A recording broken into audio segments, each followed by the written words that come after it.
मूर्ख मित्र। बहुत समय पहले एक दूरस्थ राज्य में एक पराक्रमी और दयालु राजा शासन करता था। राजा का नाम राजा विक्रम था। वह अपनी बुद्धिमत्ता, न्यायप्रियता और प्रजाजनों से प्रेम के लिए प्रसिद्ध था। राजा के पास एक विशाल दरबार था, जहां कई योग्य मंत्री और सलाहकार मौजूद थे। लेकिन इन सभी के बीच राजा के सबसे अनोखे मित्र थे, एक बंदर। ये बंदर राजा का सबसे करीबी साथी था। राजा ने उसे अपनी सेवा और मित्रता के लिए चुना था। बंदर स्वभाव से नटखट और उत्साही था, लेकिन वह राजा के प्रति अत्यंत वफादार था। वह दिन रात राजा की सेवा में लगा रहता और हर समय उसकी सुरक्षा का ध्यान रखता। राजा का मानना था कि मित्रता सच्चे दिल से होती है और इसमें जाति, स्थिति या समझदारी का कोई बंधन नहीं होता।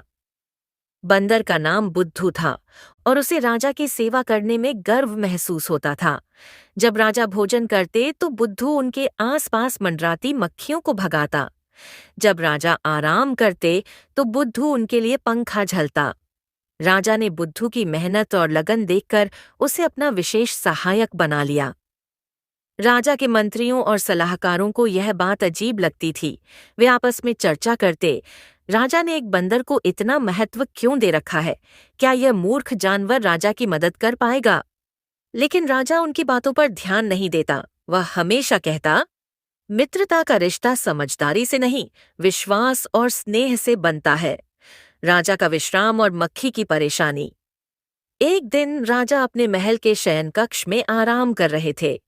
मौसम सुहावना था और राजा गहरी नींद में सो गए। बुद्धू हमेशा की तरह राजा के पास बैठा हुआ पंखा झल रहा था।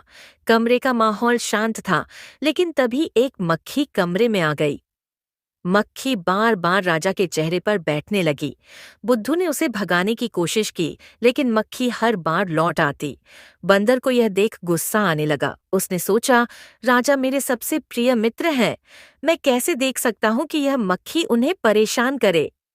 बुद्धू ने सोचा कि मक्खी को भगाना पर्याप्त नहीं है, उसे हमेशा के लिए खत्म करना होगा। यही सोचकर उसने पास रखी एक चमचमाती तलवार उठा ली। जब मक्खी फिर से राजा के माथे पर बैठी तो बुद्धू ने पूरी ताकत से तलवार से मक्खी पर वार कर दिया। लेकिन मक्खी तो उड़ गई और राजा के माथे पर गहरी चोट लग गई। खून बहने लगा और जयश राजा जिस दर्द से चिल्लाकर के जाग गए। उन्होंने अपने माथे को छुआ और देखा कि बुद्धू तलवार लिए खड़ा है। राजा ने गुस्से से कहा, बुद्धू, तुमने यह क्या किया? मक्खी तो उड़ गई, लेकिन तुम्हारी मूर्खता ने मुझे घायल कर दिया।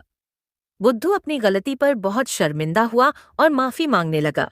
लेकिन राजा ने कहा, तुम्हारी वफादारी पर मुझे कोई शक नहीं है, लेकिन तुम्हारी मूर्खता ने मुझे यह सिखाया है कि एक मूर्ख मित्र, चाहे वह कितना भी वफादार हो, अंततः नुकसान ही पहुंचाता है। राजा ने बुद्धू को महल से बाहर भेज दिया।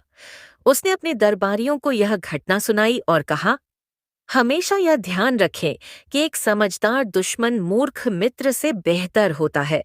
मित्रता में स्नेह के साथ समझदारी भी जरूरी है। इस कहानी से हमें यह सीख मिलती है कि केवल सच्चा दिल और वफादारी ही पर्याप्त नहीं है। समझदारी और सूझबूझ एक अच्छे मित्र की सबसे बड़ी पहचान होती है। मूर्ख मित्र का साथ हमें कभी कभी ऐसे संकट में डाल सकता है जिससे निकलना मुश्किल हो।